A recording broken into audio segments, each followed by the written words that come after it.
Assalamualaikum warahmatullahi wabarakatuh. Perkenalkan, nama saya Randi Ardiansyah dengan nomor PP 1910952020. Pada video kali ini, saya akan mencoba untuk mempresentasikan materi mengenai etika profesi di bidang IT. Baiklah, langsung saja kita menuju ke pembahasannya. Etika profesi. Apa sih itu etika profesi? Etika profesi menurut Kaiser dalam Suhrawardi Lubis adalah sikap hidup berupa keadilan untuk memberikan pelayanan profesional terhadap masyarakat dengan penuh ketertiban dan keahlian sebagai pelayanan dalam rangka melaksanakan tugas berupa kewajiban terhadap masyarakat. Kode etik profesi adalah sistem norma, nilai, dan aturan profesional tertulis yang secara tegas menyatakan apa yang benar dan baik dan apa yang tidak benar dan tidak baik bagi seorang profesional. Kode etik menyatakan perbuatan apa yang benar atau salah, perbuatan apa yang harus dilakukan, dan apa yang harus dihindari. Tujuan kode etik itu agar profesional memberikan jasa sebaik-baiknya kepada pemakai atau nasabahnya.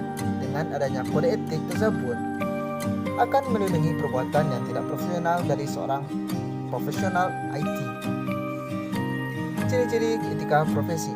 Etika profesi menurut artikel dalam International Encyclopedia of Education adalah ada 10 ciri khas yang diantaranya yaitu suatu bidang pekerjaan yang terorganisir dari jenis intelektual dan terus berkembang dan diperluas dan banyak lainnya.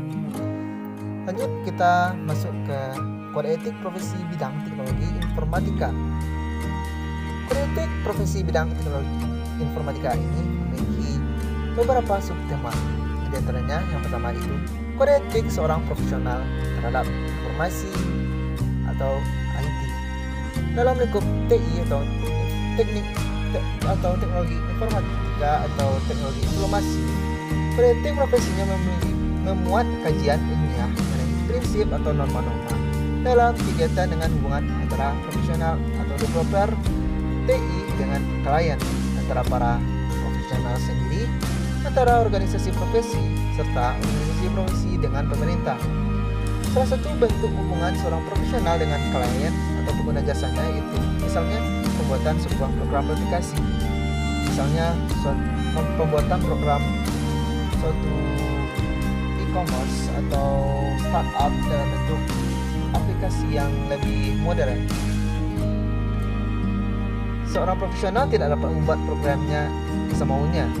Ada beberapa hal yang harus ia perhatikan, seperti untuk apa program tersebut nantinya digunakan oleh kliennya atau user dapat menjamin keamanan security sistem kerja program aplikasi tersebut dari pihak-pihak yang dapat mengacaukan sistem kerjanya, misalnya hacker, cracker, dan lain-lain. Lanjut, kode etik pengguna internet.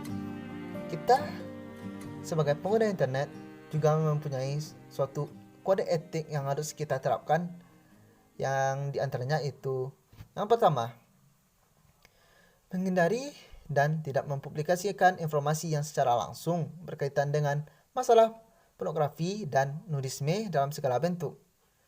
Yang kedua, menghindari dan tidak mempublikasikan informasi yang memiliki tendensi menyinggung secara langsung dan negatif masalah suku, agama, dan ras atau sara, termasuk di dalamnya usaha penghinaan, pelecehan, peniskreditan, penyiksaan, serta segala bentuk pelanggaran hak atas perseorangan, kelompok, atau lembaga, atau institusi lainnya. Yang ketiga, menghindari dan tidak mempublikasikan informasi yang berisi instruksi untuk melakukan perbuatan melawan hukum yang ilegal, yaitu positif di Indonesia dan ketentuan internasional umumnya. Yang keempat, tidak menampilkan segala bentuk eksploitasi terhadap anak-anak di bawah umur. Yang kelima, tidak mempergunakan, mempublikasikan, dan saling bertukar materi dan informasi yang memiliki korelasi terhadap kegiatan pirating, hacking, dan cracking, serta banyak kode etik lainnya yang harus diterapkan atau diharapkan kepada para pengguna internet. Lanjut, kode etik atau etika sebagai seorang programmer. Adapun kode etik yang diharapkan dari seorang programmer ialah yang pertama, seorang programmer tidak boleh membuat atau mendistribusikan malware. Yang kedua, seorang programmer tidak boleh menulis kode yang sulit diikuti dengan sengaja. Yang ketiga, seorang programmer tidak boleh menulis dokumentasi yang dengan sengaja untuk membingungkan atau tidak akurat. Yang keempat, seorang programmer tidak boleh menggunakan ulang kode dengan hak cipta kecuali telah membeli atau meminta izin sebelumnya. Yang kelima, tidak boleh mencari keuntungan tambahan dari proyek yang didanai oleh pihak kedua tanpa izin.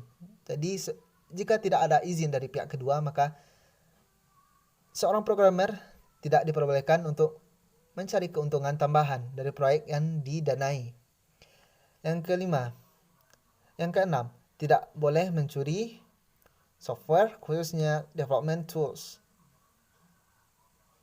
Yang ketujuh, tidak boleh menerima dana tambahan dari berbagai pihak eksternal dalam suatu proyek secara bersamaan kecuali mendapat izin, dan lain-lain sebagainya.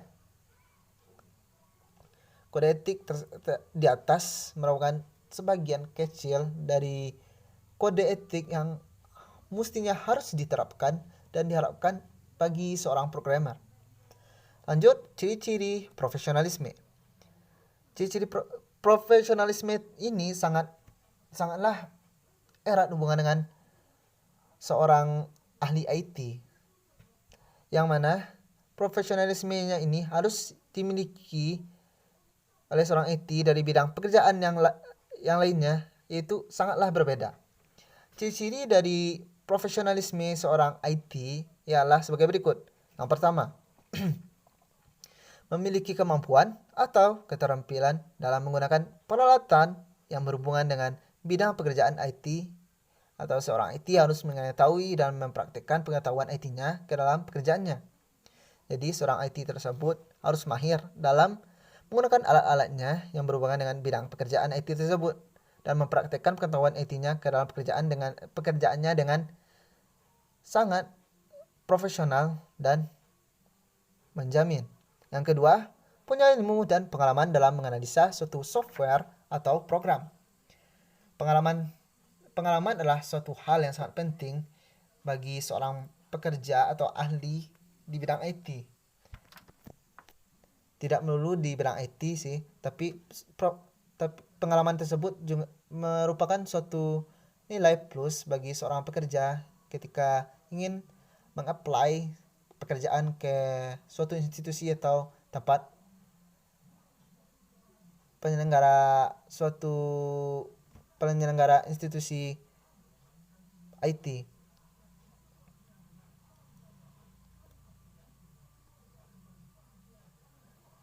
Yang ketiga, bekerja di bawah disiplin kerja. Yang keempat, mampu melakukan pendekatan disipliner. Yang kelima, mampu bekerja sama. Dan yang keenam, cepat tanggap terhadap masalah klien. Adapun contoh dari ciri-ciri profesionalisme dari seorang IT tersebut dapat kita ambil contoh sebagai berikut. Yang pertama, keterampilan yang berdasar pada pengetahuan teoritis. Profesional diasumsikan mempunyai pengetahuan teoritis yang ekstensif dan memiliki keterampilan yang berdasar pada pengetahuan tersebut dan bisa diterapkan dalam praktiknya. Yang kedua, asosiasi profesional profesi biasanya memiliki badan yang diorganisasi oleh para anggotanya, yang dimasukkan untuk meningkatkan status para anggotanya. Organisasi profesi tersebut biasanya memiliki persyaratan khusus untuk menjadi anggotanya. Yang ketiga, pendidikan dan ekstensif profesi yang prestisius. Biasanya memerlukan pendidikan yang lama dalam jenjang pendidikan tinggi. Dan banyak contoh-contoh dari ciri profesionalisme di bidang IT ini. Lanjut, kita bergeser ke bentuk pelanggaran etika profesi di bidang IT. Banyak sekali pelanggaran-pelanggaran yang berhubungan dengan profesi di bidang IT ini. Di antaranya yaitu kejahatan komputer, yang mana kejahatan terhadap komputer ini sangat marak, ya, seperti malware jahat atau hal lain sebagainya. Yang kedua, netiquette. Yang ketiga, e-commerce. Yang keempat, pelanggaran haki atau hak atas kekayaan intelektual. Dan yang kelima, tanggung jawab profesi. Lanjut, etika teknologi informasi dalam undang-undang. Dikarenakan banyak pelanggaran terhadap etika profesi di bidang IT, maka dibentuklah suatu undang-undang sebagai dasar hukum atas segala kejahatan dan pelanggaran yang terjadi. Undang-undang yang mengatur tentang teknologi informasi ini diantaranya ialah yang pertama, Undang-Undang Haki atau Undang-Undang atas hak atas kekayaan intelektual, yaitu Undang-Undang Hak Cipta yang sudah disahkan dengan nomor 19 tahun 2002 yang diberlakukan mulai tanggal 29 Juli 2003, yang mana di dalamnya mengatur tentang hak cipta.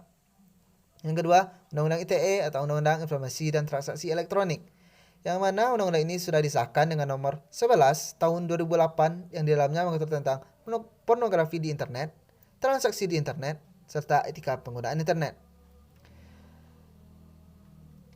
Dari penjelasan tulisan di atas, maka kita dapat menyimpulkan bahwa etika dalam profesi setiap individu harus menerapkan kode etik yang sudah ditetapkan oleh pasal-pasal yang berlaku.